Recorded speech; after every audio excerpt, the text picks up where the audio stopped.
All right.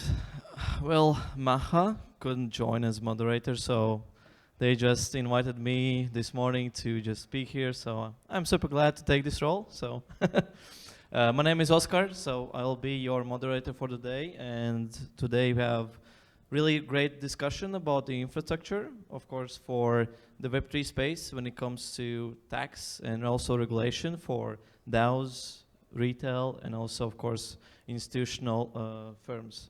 And today I have really great two panelists.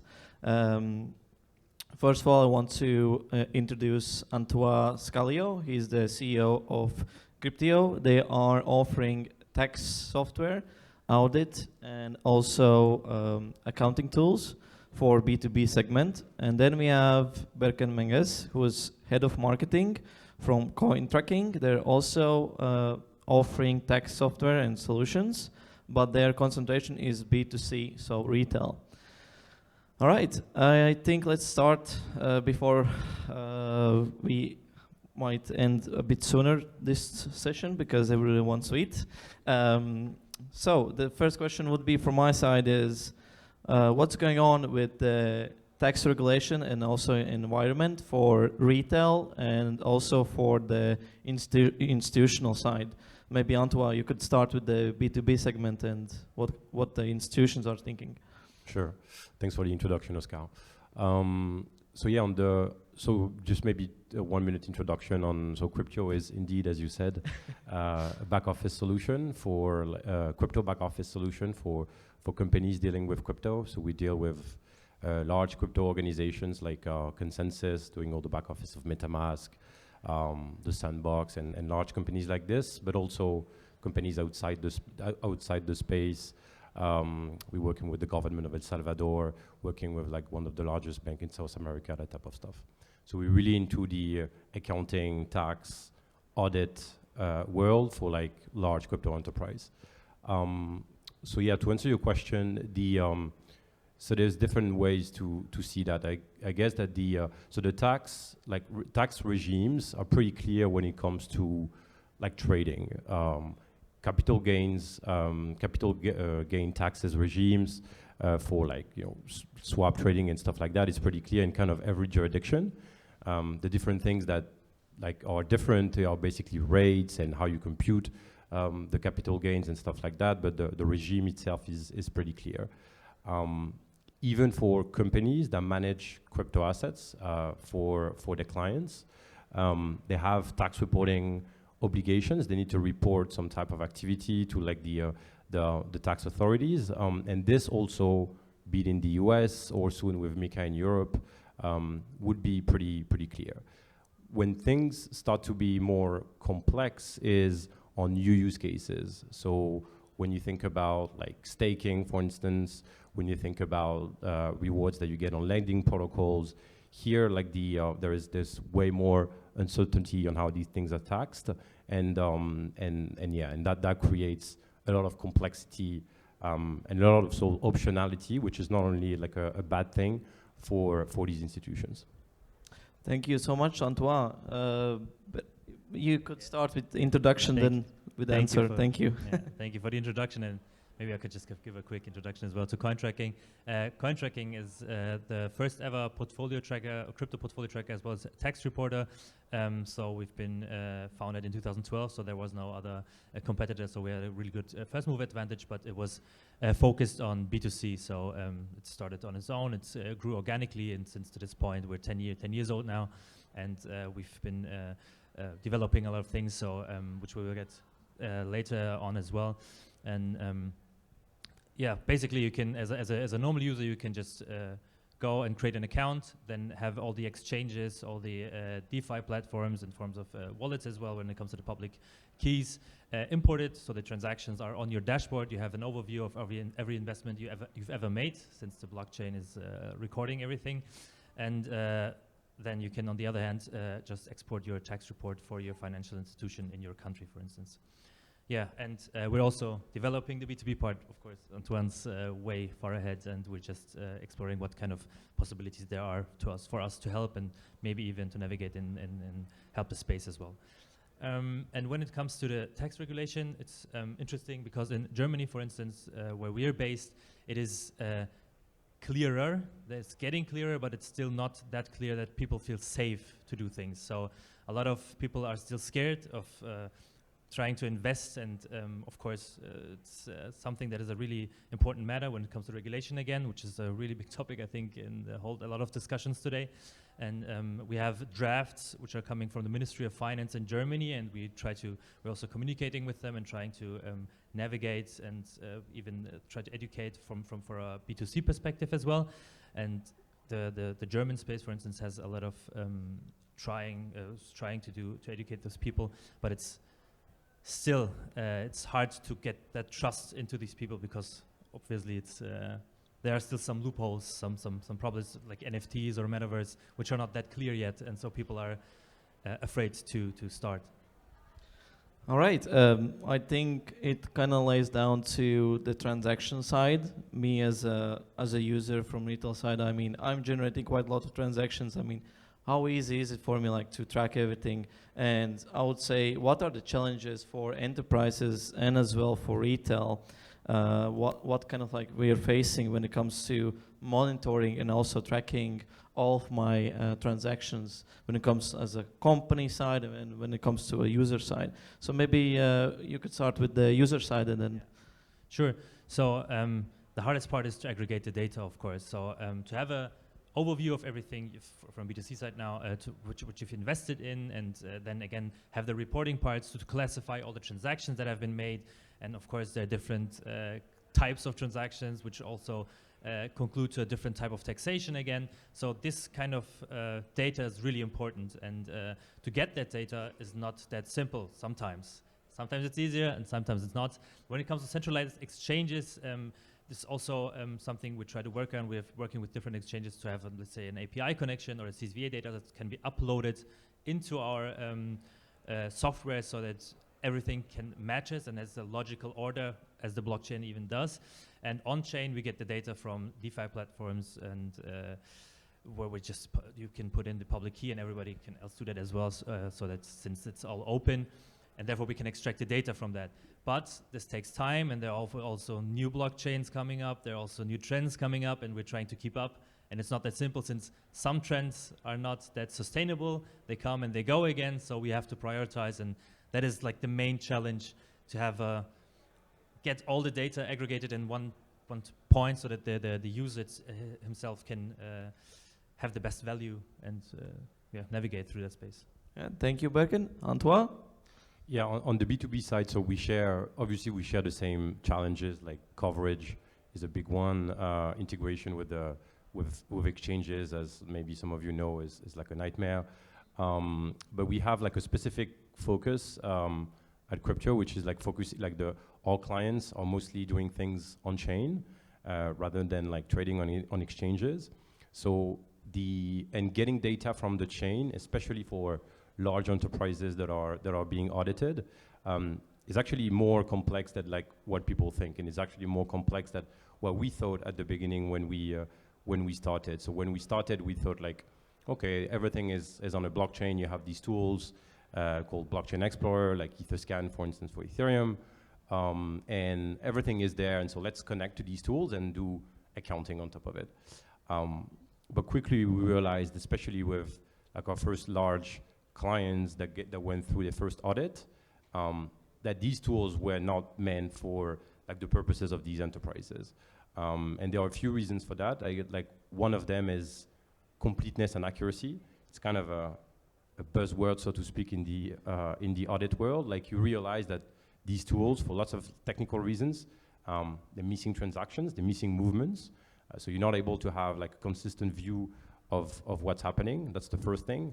Then it's not built for like accounting purpose in mind. So they're like missing some key features that you need to do proper accounting to push data to an ERP system like SAP and stuff like that.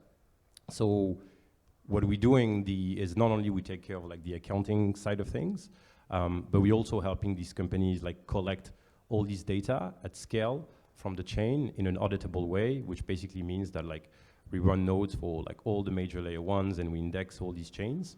But again, then it comes back to like the challenges that Berken mentions, which are like coverage and stuff, which is when you do things that way, it's even more challenge because like setting up these like data infrastructure is something that takes a lot of time. Awesome, thanks for the answer.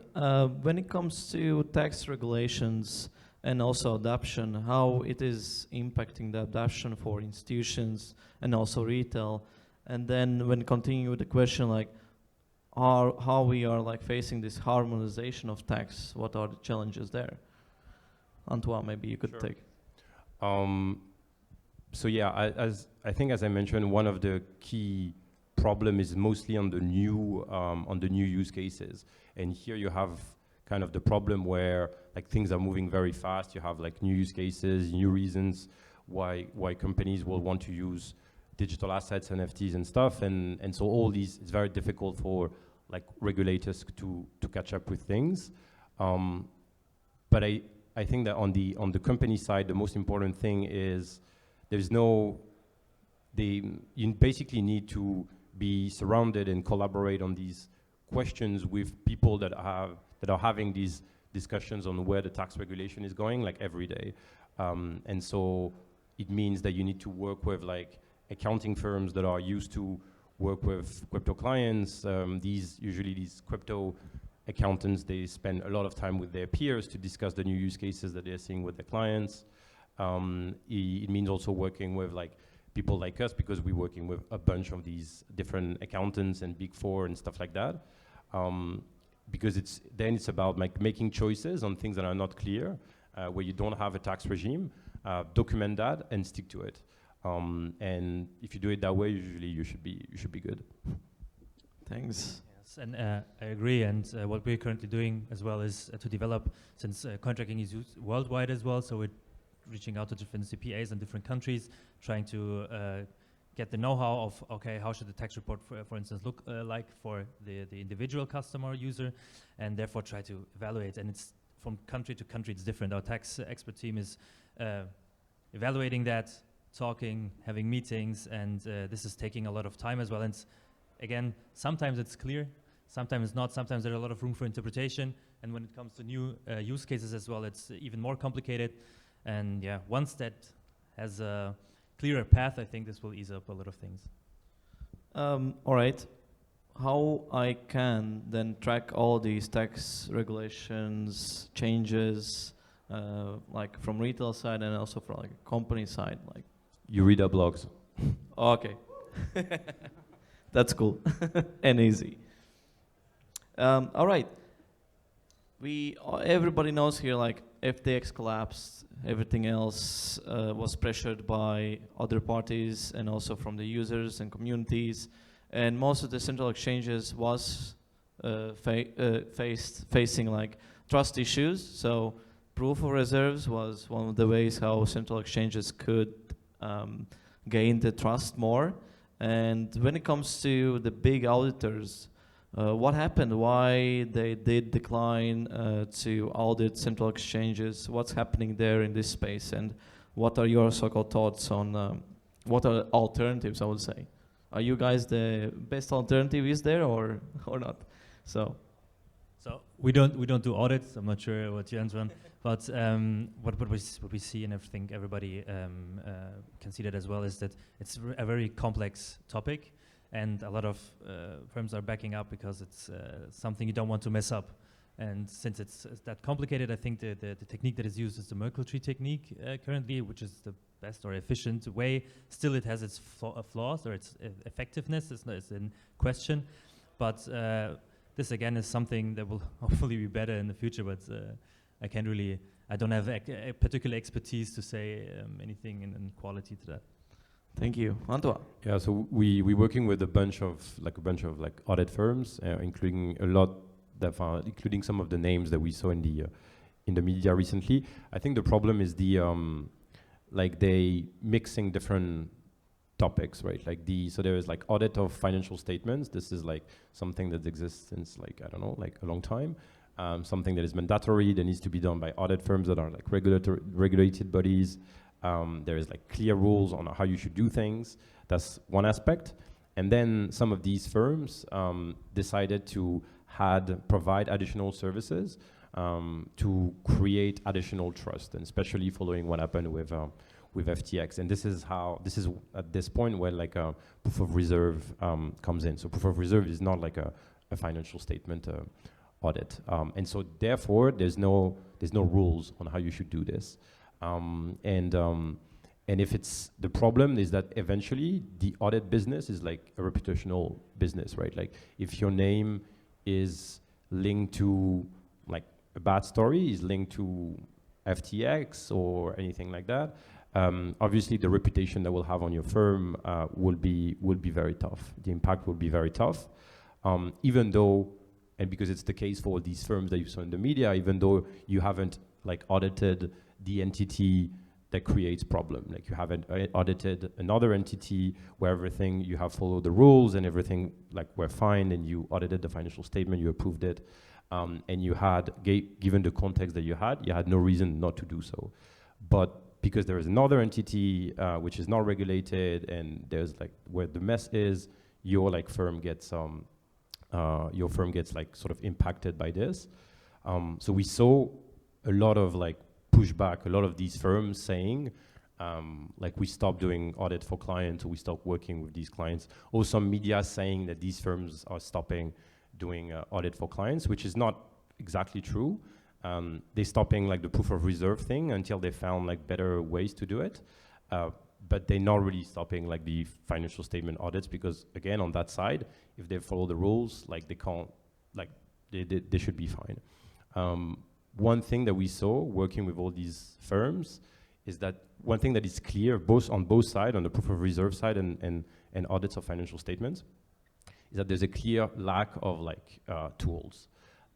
They you know, as you may know, like auditors might not be like the more sort of technology savvy people.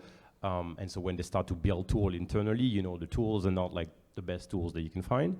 And so there's a lot of, it's very error prone, and there's a lot of, this lack of tools creates also a lot of problems when it comes to auditing these companies. So we think that there is actually a quite big market opportunity to better serve these auditors, because like it's, let's be real, if they don't come back, if large crypto organizations can't be audited, it's the end of these companies, right? Like they have to do it. It's like, it's mandatory. So it's a problem that needs to have a solution. So we better found a solution. Thank you so much. It was the best TLDR that I had on this topic. So much thanks. All right. So when it comes to DAOs, everybody know what is a DAO. Of course, it's a new way how we can incorporate organizations in a decentralized way. But how these DAOs are actually then combating, I would say, challenges in tax regulation, accounting. What do you say about this, Antoine? Maybe you have the best experience here. Yeah, so we're working with a few like kind of large DAOs. So here it's like, it's a total different topic. Here, obviously, things are a bit less regulated, and there's like a bit more options. So there is the topic of like, is the DAO itself as like an entity should be taxed? Obviously, there is no clear answer to that question. We saw some, there's some like framework that came out in different places of the world, like sort of legal framework to set up a DAO. For instance, the famous one is in Wyoming. I'm not an expert of the topic, so I'm not too sure what's the traction there. And to be honest, I would be surprised that there is like strong traction. But even if there is no like legal entity, there is this idea, like in the US, for instance, if like the thing that makes like an entity, a group of people like taxable, is not necessarily like the entity itself. It's just if you have a group of people that share resources and are sharing profits, this is like a good enough definition to tax like the profits and like resources that are in this entity. And if you look at this definition, obviously like the DAO fits well with this definition. But yeah, again, I think that we are the like regulators and people like that should really focus more on the crypto enterprise side and let just stuff happen on the DAO side. But the last thing I want to say is, if you are an operator in a DAO, however, like if you so taking income from DAOs. Here, like things on the tax level are very clear. If you're getting income, you get being paid by a DAO. It's like you need to pay income tax, and that's very clear. Thank you so much. From my side, it will be the last question. It's of course about the future. So how do you see the future opportunities when it comes to the infrastructure of Web3 industry and in general for retail and as well for the institutions? So Berken, maybe you could start with the retail side. So the best possible way, and that's what we're working on, of course, we're trying to educate people so that they know what they're doing, and so that they're not afraid anymore of touching anything of these assets or just jumping into this into the space of crypto. And we're trying to be even more easy to use in form of the infrastructure, that it's more automatically done, so that they can do less wrong as it is currently with the traditional market as well, where for instance the taxation happens within the infrastructure itself, or these kind of I think developments could be really crucial in the part, and would help a lot of people as well to start doing. Thank you, Antonio. I think that it's kind of related to everything that we discussed, but for me, like one of the biggest sort of challenge and things that needs to be like sort of the hot topic of like 2023 onwards is like data infrastructure. So obviously we're looking at like data infrastructure is not only for accounting and taxes, you need data for a lot of stuff. But it's clear that if we've been talking a lot about like trust, and it's clear that the way to rebuild trust is by building like a better data infrastructure that can provide, clear data both for all these different use cases in a very like easily understandable way, because eventually like blockchains are supposed to be like trustless systems. So you need to think about like what are the features that you need in order for these systems to be like truly trustless. And I really believe that having strong, reliable data infrastructure focused on different use cases is how you make these systems like truly trustless. All right, thank you so much, Antoine and Berken. Now we're gonna open up 5 minutes for the public auditory to ask questions. Maybe you have some questions around the infrastructure about DAOs, tax, or regulatory for retail. So, anybody? Yeah.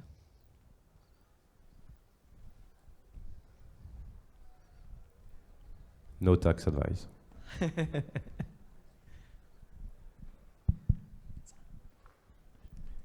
Hi, how are you? I'm Suzanne Tierney. I'm a director at Deloitte. I work a lot in taxation of cryptocurrencies. I have a question for Antoine. So you said that the tax laws are quite straightforward around crypto and digital assets more generally, referencing the capital goods, the capital gains taxes.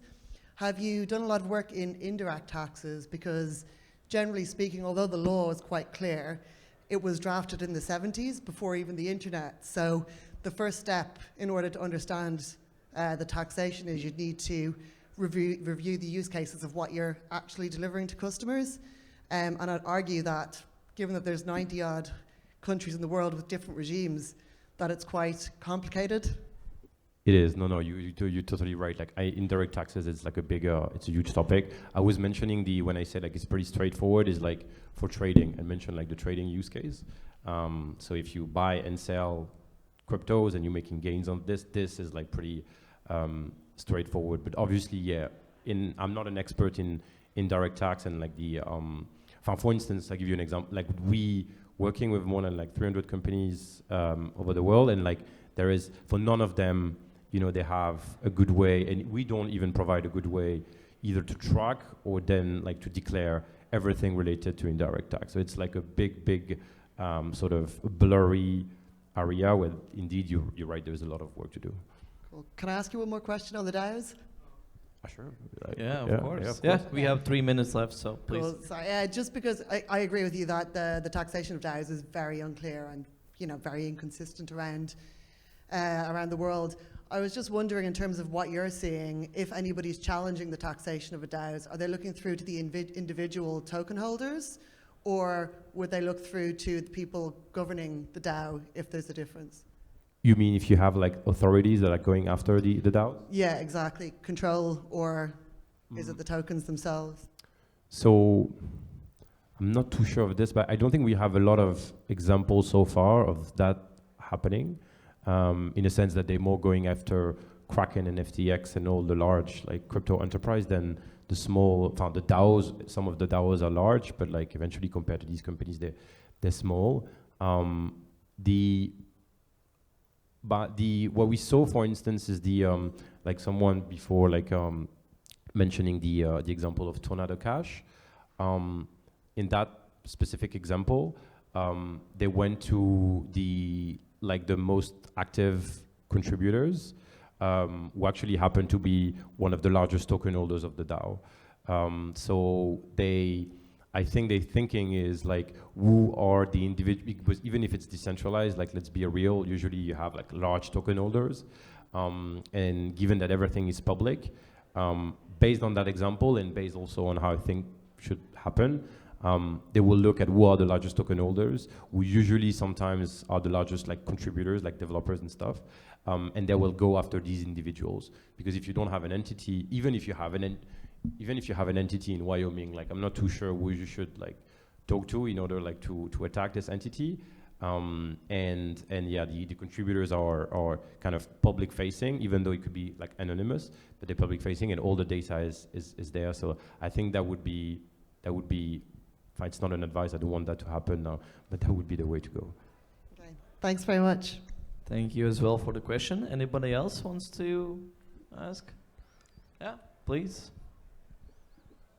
Hey, so recently UK Law Commission issued a call for evidence for DAOs, and they had a question whether we deem DAOs should be recognized as a new legal entity. I wanted to ask you whether you want more countries to recognize something like that, and whether you're familiar with the model law for DAOs made by Koala. Cool. No, I think there's a lot of, it's very, very experimental. I think that was a very, very experimental. I think there is, for lots of different reasons, there's like problems of like traction.